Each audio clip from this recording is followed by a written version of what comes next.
31 ઓક્ટોબરના રોજ સરદાર વલ્લભભાઈ પટેલની 150મી જન્મજયંતિ નિમિત્તે વડાપ્રધાન નરેન્દ્રભાઈ મોદીની ઉપસ્થિતિમાં ઉજવાતી રાષ્ટ્રીય એકતા દિવસની ભવ્ય ઉજવણીને લઈ એકતાનગર તૈયાર છે।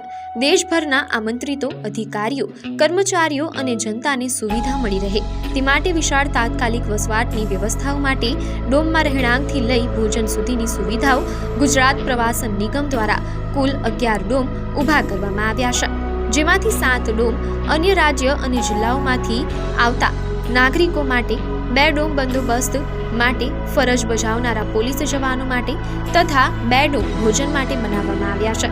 આ ડોમમાં કુલ 9014 લોકોની અને 1400 પોલીસ કર્મીઓ માટે સુવિધા ઉપલબ્ધ છે। ડોમમાં આરામદાયક પથારી, ચાર્જિંગ પોઈન્ટ, બેગ રાખવા માટે સ્ટેન્ડ, સ્વચ્છ બાથરૂમ અને નહાવાની સુવિધા જેવી તમામ સુવિધાઓ ઉપલબ્ધ છે। પુરુષ અને મહિલા માટે અલગ ડોર્મેટરીની વ્યવસ્થા રાખવામાં આવી છે।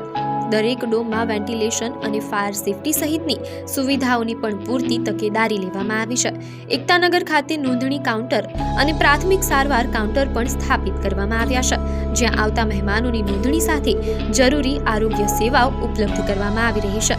ઉપરાંત 174 બસો માટે પાર્કિંગ સુવિધા ઉપલબ્ધ કરાઈ છે, જેથી પરિવહનમાં કોઈ અડચણ ન રહે